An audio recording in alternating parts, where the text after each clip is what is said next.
ಈಗ ಸಿದ್ದರಾಮಯ್ಯ ವಿರುದ್ಧ ರಾಜ್ಯಪಾಲರು ಪ್ರಾಸಿಕ್ಯೂಷನ್ಗೆ ಅನುಮತಿ ಕೊಟ್ಟಿದ್ದಾರೆ, ಏನಂತೀರಾ ಇದ್ರ ಬಗ್ಗೆ? ಕಾನೂನೊಳಗಡೆ ಏನು ಅವಕಾಶ ಇದೆಯೋ ಅದನ್ನು ರಾಜ್ಯಪಾಲರು ಕೊಟ್ಟಿದ್ದಾರೆ. ನಾನು ಈ ಸಂದರ್ಭದಲ್ಲಿ ಮುಖ್ಯಮಂತ್ರಿಗಳಿಗೆ ವಿನಂತಿ ಮಾಡೋದಿಷ್ಟೇ, ರಾಜ್ಯದಲ್ಲಿ ಸಾಕಷ್ಟು ಜನ ಕ್ಲಾಸಿಕ್ ಕಂಪ್ಯೂಟರ್ ಹಗರಣ ಬಂದಾಗ ಬಂಗಾರಪ್ಪನವರು ಕೊಟ್ಟಿದ್ದಾರೆ, ರಾಮಕೃಷ್ಣ ಹೆಗಡೆ ಅವರು ಕೊಟ್ಟಿದ್ದಾರೆ, ಯಡಿಯೂರಪ್ಪ ಅವರು ಕೊಟ್ಟಿದ್ದಾರೆ. ಈಗ ಇವರು ನೈತಿಕತೆ ಇಟ್ಕೊಂಡು ಫಸ್ಟ್ ರಾಜೀನಾಮೆ ಕೊಡಬೇಕು ಸಿದ್ದರಾಮಯ್ಯ. ತನಿಖೆ ಆದಮೇಲೆ ಪುನಃ ವಾಪಸ್ ಬನ್ನಿ, ಅದೇನು ತಕ್ಕಾಗಲ್ಲ.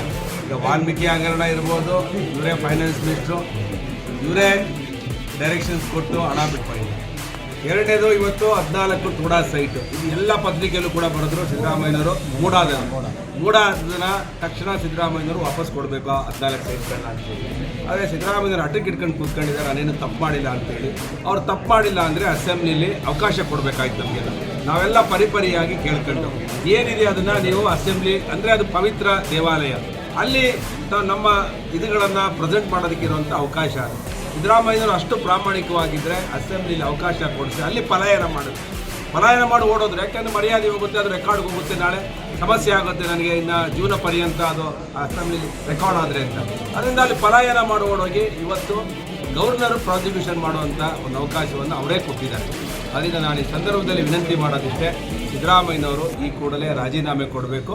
ಮತ್ತು ಒಂದು ಮುಖ್ಯಮಂತ್ರಿಗಳು ಅಧಿಕಾರದಲ್ಲಿದ್ದಾಗ ಲೋಕಾಯುಕ್ತ ಆಗಲಿ ಬೇರೆ ಯಾವುದೇ ಒಂದು ಸಂಸ್ಥೆ ಆಗಲಿ ಅದು ಪಾರದರ್ಶಕವಾಗಿ ತನಿಖೆ ಮಾಡೋದಕ್ಕೆ ಆಗಲ್ಲ.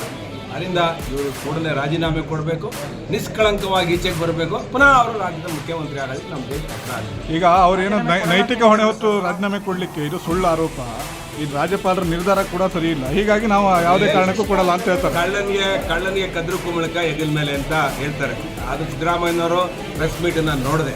ಶಶಿಕಲಾ ಜೊಲ್ಲೆದಿರ್ಬೋದು, ಜನಾರ್ದನ್ ರೆಡ್ಡಿದಿರ್ಬೋದು, ಇರಾನಿದಿರ್ಬೋದು, ಕುಮಾರಸ್ವಾಮಿ ಇರ್ಬೋದು, ಎಲ್ಲರೂ ಯಾಕೆ ಒಂದೆಲ್ಲ ಹೇಳ್ತಾರೆ, ಅದು ಬೇರೆ ವಿಷಯ. ಅದು ಇವರು ಮುಖ್ಯಮಂತ್ರಿಗಳೀಗ ನಿರಾನಿ ಏನು ಮಂತ್ರಿ ಆಗಿದ್ದಾರ, MLA ಆಗಿದ್ದಾರ, ಇಲ್ಲಿರೋರು ಯಾರೋ ಇಲ್ಲಿ ಮುಖ್ಯಮಂತ್ರಿಗಳು ಅಥವಾ ಮಂತ್ರಿಗಳು ಆರೋಪದಲ್ಲಿ ಸಿಗಾಕೊಂಡಿದ್ದಾರೆ.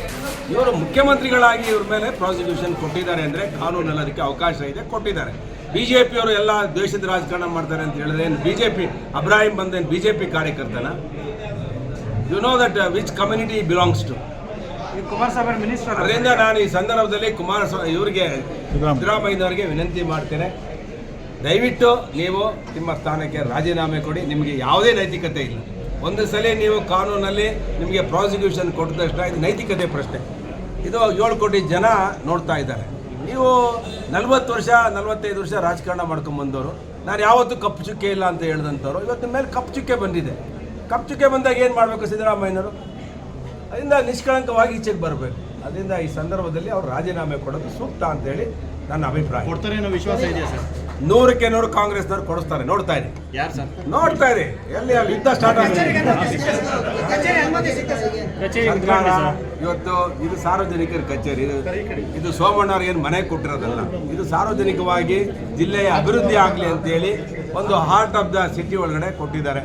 ನಾನು ಈ ಸಂದರ್ಭದಲ್ಲಿ ಜಿಲ್ಲಾ ಉಸ್ತುವಾರಿ ಸಚಿವರಿಗೆ ವಿನಂತಿ ಮಾಡೋದಿಷ್ಟೇ, ಈ ಥರ ಗೊಂದಲಗಳನ್ನು ಇಟ್ಕೋಬೇಡಿ. ಅಂದರೆ ಸಾರ್ವಜನಿಕರು ಒಂದು ಸಲ ಸರ್ಕಾರ ಒಂದು ಕಚೇರಿ ಕೊಟ್ಟು ಉದ್ಘಾಟನೆ ಆಗಿ ರಿನೋವೇಷನ್ ಆದಮೇಲೆ ಪುನಃ ವಾಪಸ್ ತಗೊಂಡು ಗೊಂದಲ ಮಾಡುವಂಥದ್ದನ್ನು ಮಾಡಬೇಡಿ. ಜಿಲ್ಲೆಯಲ್ಲಿ ಎಲ್ಲರೂ ಒಗ್ಗಟ್ಟಾಗೋಣ. ನಮಗೆ ದಳ ಕಾಂಗ್ರೆಸ್ BJP ಅಲ್ಲ, ಈ ಜಿಲ್ಲೆ ಅಭಿವೃದ್ಧಿ ಆಗಬೇಕು, ಈ ಜಿಲ್ಲೆ ಇಡೀ ದೇಶದಲ್ಲಿ ಮಾದರಿಯಾಗಿ ಇರಬೇಕು ಅನ್ನೋದು ನಮ್ಮ ಅಪೇಕ್ಷೆ ಕೂಡ. ಸೋಮಣ್ಣವರು ಸ್ವಾತಂತ್ರ್ಯ ಬಂದು 78 ವರ್ಷ ಆದಮೇಲೆ ನಮಗೊಂದು ಅವಕಾಶ ಸಿಕ್ಕಿದೆ ಕೇಂದ್ರದ ಮಂತ್ರಿಗಳಾಗೋದಕ್ಕೆ. ಅದಕ್ಕೆ ಇಲ್ಲಿರುವಂಥ ರೈಲ್ವೆ ಯೋಜನೆ ಇರ್ಬೋದು, ಇಂಟರ್ನ್ಯಾಷನಲ್ ಏರ್ಪೋರ್ಟ್ ಇರ್ಬೋದು, ಮೆಟ್ರೋ ಟ್ರೈನ್ ಇರ್ಬೋದು, ಚೆನ್ನೈ ಬೆಂಗಳೂರು ಕಾರಿಡಾರ್ ಏನು ವಸಂತ ನರಸಾಪುರ ಇಂಡಸ್ಟ್ರಿಯಲ್ ಏರಿಯಾದಲ್ಲಿದೆ, ಇವೆಲ್ಲವನ್ನು ಪ್ರಿಯಾರಿಟಿ ವೈಸಲ್ಲಿ ಇಟ್ಕೊಂಡು ನಾವು ಕೆಲಸ ಮಾಡಬೇಕು ಅಂತ ನಿರ್ಣಯ ಮಾಡಿದ್ದೇವೆ. ನಾನು ಈ ಸಂದರ್ಭದಲ್ಲಿ ಪರಮೇಶ್ವರ್ ಸಾಹೇಬರಿಗೆ ಹೇಳೋದಿಷ್ಟೇ, ಜಿಲ್ಲೆ ಅಭಿವೃದ್ಧಿ ಬಗ್ಗೆ ಮಾತಾಡಿ ಸುಲ್ಲಕ ರಾಜಕಾರಣಕ್ಕೆ ಅವಕಾಶ ಕೊಡಬೇಡಿ. ಮುಂದೆ ಯಾರಿಗೆ ಇರ್ಬೋದು. ಅಲ್ಲ, ಆದೇಶ ಬಂತ ಏನಾದರೂ? ಆದೇಶ ಬಂದಿಲ್ಲ ಅಂದರೆ ಸೋಮಣ್ಣವ್ರು ನಾವು ಇಲ್ಲಿ ಬರೋಕ್ಕಾಗದ, ಧೈರ್ಯವಾಗಿ ಬಂದಿದೆ ಅಂತ ಅರ್ಥ. ಅದು ನಿಮಗೆಲ್ಲ ಬಿಡಿಸಿ ಅದನ್ನು ಹೇಳೋಕ್ಕಾಗಲ್ಲ. Is clear. ಮೌಖಿಕ ಆದೇಶ ಬಂದಿದೆ ಸರ್.